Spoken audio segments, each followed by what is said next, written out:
Assalamualaikum dan selamat sejahtera.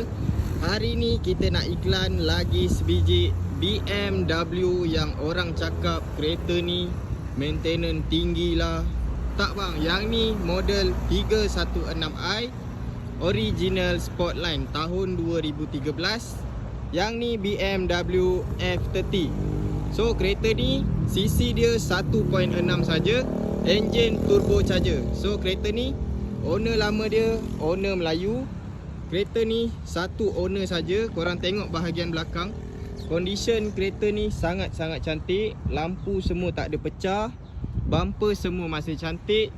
Yang special kereta ni, cat dia masih original BMW. Lagi satu, kereta ni sport rim pun masih original, masih standard. Untuk dalaman, korang tengok. Sebelum kita tunjuk dalaman, tengok ni.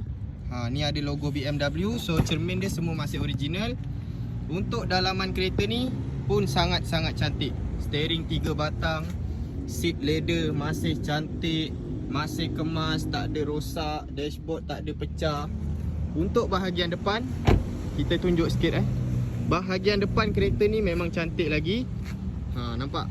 Cat semua masih cantik, lampu cantik, nombor plate pun cantik. 5005. Kita bagi sekali nombor plate ni. Harga yang kita nak jual 29,999. Korang dah boleh datang, korang boleh beli. Ataupun korang malas nak datang kedai, kereta ni memang cantik sangat-sangat.